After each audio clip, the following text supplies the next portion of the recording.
बघूयात गावाकडच्या 50 बातम्या. ज्यांच्याकडे नोंद असेल त्यांनाच कुणबी दाखले मिळणार, सरसकट कुणबी दाखले मिळणार नाहीत असं मुख्यमंत्री फडणवीसांनी स्पष्ट केलं. मराठा समाजाच्या हिताचा विचार करताना ओबीसी समाजाचं अहित होणार नाही याला प्राधान्य दिलं आणि तसा निर्णय घेतला. ओबीसी समाजावरती अन्याय होऊ देणार नाही असं आश्वासन मुख्यमंत्र्यांनी दिलं. मुख्यमंत्री देवेंद्र फडणवीस ओबीसी समाजावरती अन्याय होऊ देणार नाहीत आणि आमचा आरक्षणासाठी विरोध नाही, पण बनावट दाखले देणार असतील तर त्याला विरोध आहे असं वक्तव्य भाजपा आमदार गोपीचंद पडळकर यांनी केलं.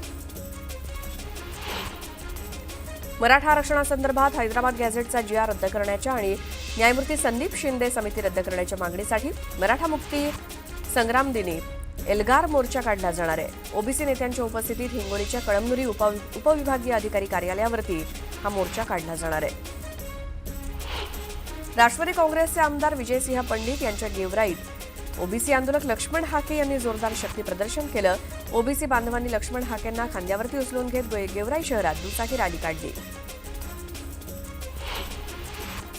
आमच्या अन्नात माती कालवण्याचं काम यांनी केलं असा आरोप ओबीसी नेते लक्ष्मण हाके यांनी सरकारवरती केला.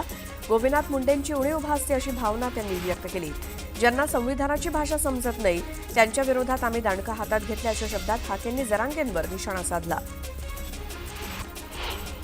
ओबीसी नेते लक्ष्मण हाके यांच्या स्वागतासाठी आलेल्या कार्यकर्त्यांकडनं वाल्मिक कराडच्या समर्थनार्थ घोषणाबाजी करण्यात आली. या घोषणाबाजीनंतर काही काळ परिसरात तणावाचं वातावरण होतं. मध्यस्थांच्या दबावात प्रोटोकॉल सोडून अजितदादा IPS अधिकाऱ्यांना बोलले असा दावा खासदार धैर्यशील मोहिते पाटील यांनी केलाय. तर हे काम मुरुम माफिया करतायत. माढा तालुक्यातील ही परिस्थिती बीडपेक्षा अधिक वेगळी असल्याचं ते म्हणाले. बीडच्या मांजरसुंबामध्ये मराठा आणि ओबीसी बांधव आमने सामने आले होते. यावेळी जोरदार घोषणाबाजी करण्यात आली. दरम्यान पोलिसांच्या मध्यस्थीनं वादावरती नियंत्रण मिळवण्यात आलंय. ओबीसी आरक्षणाचं संरक्षण आणि कुणबी समाजाला स्वतंत्र आरक्षण देण्याच्या मागणीसाठी कुणबी सेनेकडनं निर्धार सभेचं आयोजन करण्यात आलं होतं. आझाद मैदानावरती पार पडलेल्या निर्धार मेळाव्यातून आरक्षणाचा निर्धार करण्यात आला. मराठा आंदोलक सतीश देशमुख आणि महारुद्र खाकरे यांचा आंदोलनादरम्यान हृदयविकाराच्या झटक्यानं मृत्यू झाला होता. तर आंदोलनाला जाण्यासाठी पैसे नसल्यामुळे भरत खरसाडे यांनी आत्महत्या केली. दरम्यान या तीनही आंदोलकांच्या कुटुंबियांना फोन करून माजी मंत्री आमदार तानाजी सावंत यांनी त्यांचं पालकत्व स्वीकारत तीनही कुटुंबांना प्रत्येकी 3 लाखांची मदत दिली. कोल्हापुरातील शिक्षक बँकेच्या सभेत दरवर्षीप्रमाणे यावर्षी देखील गोंधळ झाला. सत्ताधाऱ्यांकडून योग्य उत्तर दिली जात नसल्याचा आरोप करत विरोधकांनी सभात्याग केला. सत्ताधाऱ्यांनी शिवराळ भाषा वापरल्याचं म्हणत विरोधकांनी जोरदार घोषणाबाजी केली. पुण्यातील राजगुरुनगर सहकारी बँकेच्या सर्वसाधारण सभेत सभासदांमध्ये जोरदार राडा झाला. संचालक मंडळाला प्रश्न विचारत असताना सभासदांमध्ये हाणामारी झाली. प्रश्न विचारण्यावर वाद झाल्यामुळे एका सभासदानं माईकच डोक्यात मारल्याचा धक्कादायक प्रकार घडलाय. बाजार समितीचे संचालक रेवनाथ थिंगळे यांच्या डोक्यात माईक मारल्यामुळे हा वाद वाढला. पुरंदरमध्ये विमानतळ नको अशी मागणी ग्रामस्थांनी केली. आद्य क्रांतीवीर उमाजी नाईक यांच्या जयंतीनिमित्तानं मुख्यमंत्री देवेंद्र फडणवीस पुरंदरमध्ये होते. यावेळी मुख्यमंत्र्यांना निवेदन देत ग्रामस्थांनी विमानतळाला विरोध दर्शवलाय. शनी शिंगणापूर येथे दीर्घकाळ सेवा देणाऱ्या देवस्थानमध्ये मानधनावरती पुजारी घेण्याचा निर्णय घेण्यात आलाय. त्यामुळे पुजाऱ्यांना पगारी नोकरीवरती घेण्यात आलं असून 31,000 आणि 21,000 असं मासिक मानधन देण्याचं ठरलंय. अकोल्यातील बार्शी टाकळी शहरात विसर्जन मिरवणुकीदरम्यान पोलीस आणि मंडळाच्या कार्यकर्त्यांमध्ये वाद झाला. पोलिसांनी मंडळाच्या कार्यकर्त्यांना विनाकारण मारहाण केल्याचा आरोप आहे. चिपळूणमध्ये सहकाराचं विभागीय प्रशिक्षण केंद्र उभारण्यात येणार आहे. या प्रशिक्षण केंद्राला कोकणातील तरुणांनी समर्थन दिलंय. नंदुरबार जिल्ह्याच्या तळोदा तालुक्यात जोरदार पाऊस झाला. तळोदा तालुक्यातून वाहणाऱ्या खर्डी नदीला पूर आल्यामुळे पाडवी गल्लीतील पुलावरनं पाणी वाहू लागलंय. कल्याणच्या रामदेव हॉटेलमधील निष्काळजीपणा पुन्हा समोर आलाय. हॉटेलमधील फ्राईड राईसमध्ये झुरळ सापडलं. काही दिवसांपूर्वी याच हॉटेलच्या पार्सलमध्ये लोखंडाचा तुकडा सापडला होता.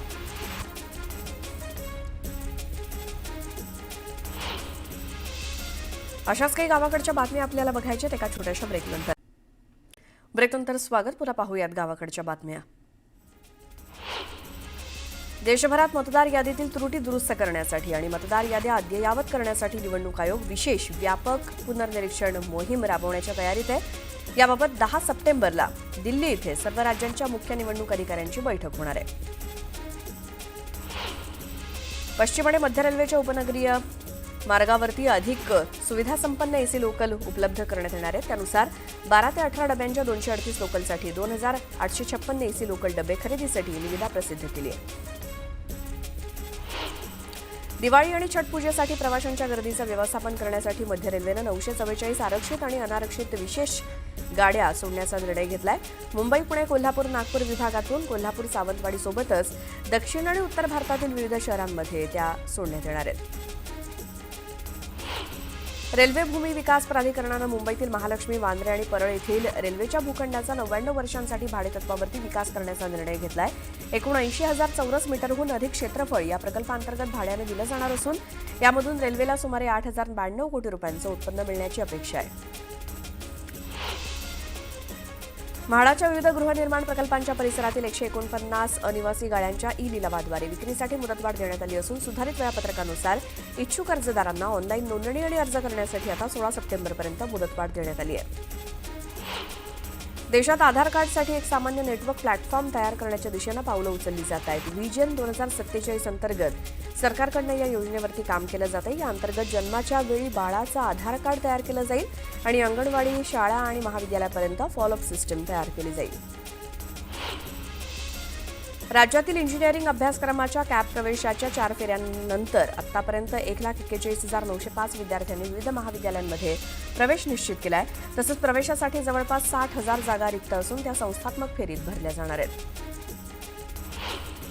MSc CET एक्झाम राज्याच्या तंत्रशिक्षण विभागानं व्यावसायिक अभ्यासक्रमांच्या कॅप फेरीनंतर आणि संस्थात्मक कोट्यातील रिक्त राहिलेल्या जागांवरती प्रवेश मेरिटनुसारच देण्याचे निर्देश दिलेत.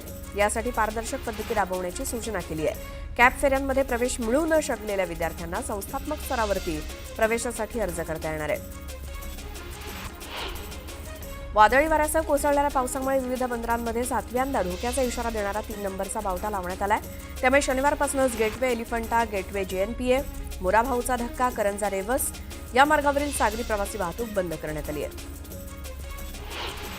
यंदा प्रथमच मुंबईतील POP गणेश मूर्तींचं विसर्जन झाल्यानंतर त्यांची शास्त्रोक्त पद्धतीने विल्हेवाट आणि पुनर्वापर करण्याचा निर्णय पालिका प्रशासनानं घेतलाय.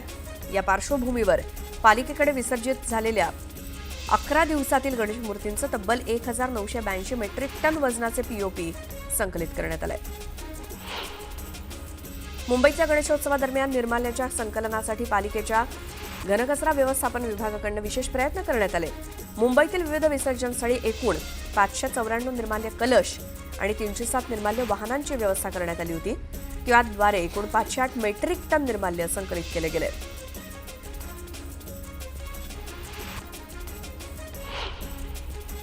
धुळ्यात गणपती विसर्जन करून घरी परतत असताना शहरातील एका तरुणाचा भीषण अपघातात मृत्यू झालाय.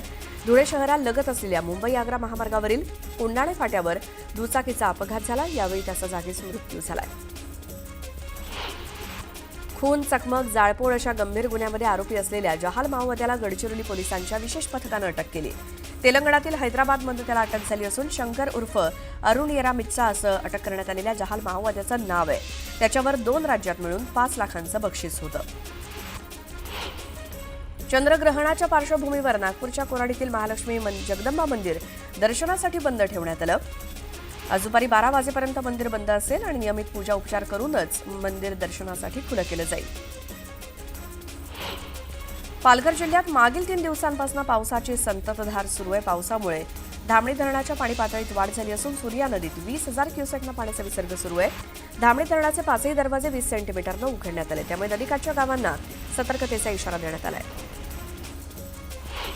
येत्या 48 तासात मुसळधार पावसाची शक्यता हवामान विभागानं वर्तवली आहे. उत्तर महाराष्ट्र, कोकण घाटमाथ्यावर पावसाचा जोर वाढणार आहे. पालघर आणि नाशिकच्या घाटमाथ्यावरती जोरदार पावसाची शक्यता आहे.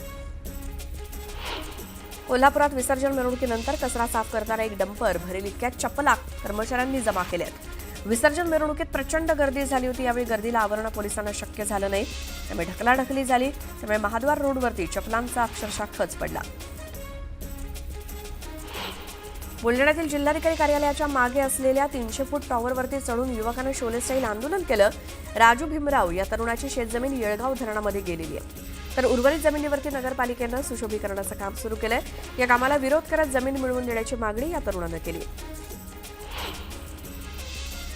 पंढरपूरमध्ये म्हसवड माळशिरस मार्गावरती शेतकऱ्यांनी आंदोलन केलं.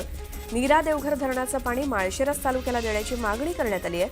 तातडीनं ही मागणी पूर्ण करण्याची मागणी आहे. नागपुरात काही दिवसांपूर्वी पूर्व नागपूरचे भाजप आमदार कृष्णा खोपडे आणि पदवीधर मतदारसंघाचे काँग्रेस आमदार अभिजित वंजारी यांचे कार्यकर्ते भिडले होते. मात्र दोन्ही आमदार गुणवंत विद्यार्थ्यांच्या सत्कार समारंभात एका मंचावरती काल बघायला मिळाले. दोन्ही नेत्यांनी हस्तांदोलन करत एकमेकांशी संवाद साधला. त्यामुळे राजकीय वर्तुळात चर्चांना उधाण आलंय. चंद्रग्रहणामुळे जळगाव शहरातील पुरातन राम मंदिर, चिमुकले राम मंदिर, शनी मंदिरासोबतच विविध मंदिरं दर्शनासाठी काल बंद होती. ग्रहण समाप्तीनंतर महापूजा करूनच मंदिर भाविकांसाठी खुलं केलं जाईल. पुण्यातील गणेश विसर्जन मिरवणूक तब्बल 32 तासांपेक्षाही अधिक वेळ चालली. गेल्या वर्षी विसर्जन मिरवणुकीला 28 तासांचा वेळ लागला होता. तो रेकॉर्ड सुद्धा यंदा मोडीत काढलाय. यंदा मिरवणूक कमी वेळेत करण्यासाठी पुणे पोलिसांचे प्रयत्न अपयशी ठरले. जळगावच्या कासोदा इथे दरवर्षीप्रमाणे यंदा देखील महादेव मंदिर परिसरात संत श्री अखंड हरिनाम सप्ताह मोठ्या उत्साहात साजरा झाला. सप्ताहाचं यंदाचं 72वं वर्ष असून भव्य पालखी मिरवणूक काढण्यात आली. 234व्या जयंतीनिमित्तानं आद्य क्रांतीवीर उमाजी नाईक यांना अभिवादन करण्यात आलं. महाराष्ट्राचं आराध्य दैवत खंडोबाच्या गडकोट पायरी मार्गावरील उमाजी नाईकांच्या पुतळ्याला पुष्पहार अर्पण करून अभिवादन करण्यात आलं. हिंगोलीमध्ये बंजारा समाजाकडून मेळाव्याचं आयोजन करण्यात आलं. या मेळाव्यानिमित्तानं शहरातील नांदेड नाका ते महावीर भवनापर्यंत भव्य मिरवणूक काढण्यात आली. मिरवणुकीत मोठ्या संख्येनं बंजारा समाजाच्या नागरिकांनी सहभाग घेतला. अकोल्यात एका 16 वर्षांच्या अल्पवयीन मुलीवरती बलात्कार झाल्याची धक्कादायक घटना घडली आहे. चाकूचा धाक दाखवत तौहिद वैद्य या नराधमानं हे कृत्य केलं. या प्रकरणी डाबके रोड पोलिसांकडून फरार आरोपींचा शोध सुरू आहे. या सगळ्या बातम्यांसोबतच या बुलेटिनमध्ये मी इथेच थांबते. मात्र पुढच्या बुलेटिनमध्ये तुमच्यासोबत असेल माझ्या सहकारी सुवर्ण. धन्यवाद.